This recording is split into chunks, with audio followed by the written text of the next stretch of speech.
রূপগঞ্জ থানা ভারপ্রাপ্ত কর্মকর্তা ছেলে মেয়েদেরকে মাদক থেকে দূরে রাখি, যাতে মোস্তাফিজুর রহমান উনি কিন্তু মাদকের ব্যাপারে যে যাই হোক তাকে কোনো ছাড় নাই।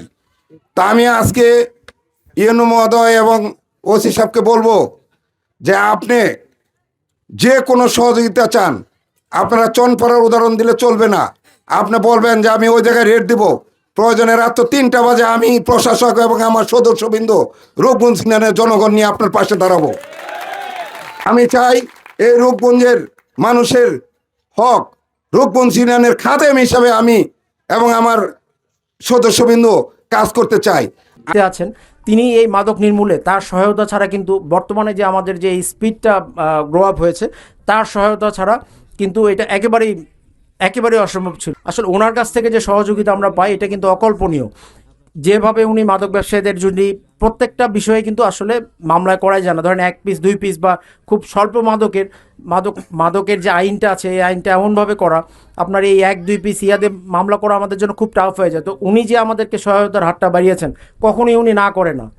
অন্য কোনো উপজেলায় এইরকম মানে মোবাইল কোর্টের মাধ্যমে এই মাদক ব্যবসায়ীদের এত পরিমাণ সাজা কোথাও দেওয়া হচ্ছে বলে আমি বিগত কিছুদিনে শুনিও নাই, পেপার পত্রিকায়ও দেখি নাই। তো এই জন্য আমি আবারও আমার রূপগঞ্জ থানা পুলিশের পক্ষ থেকে আমাদের রূপগঞ্জ উপজেলা নির্বাহী কর্মকর্তাকে আন্তরিক ধন্যবাদ জানাই যে আপনি যে সহযোগিতার হাত বাড়িয়েছেন।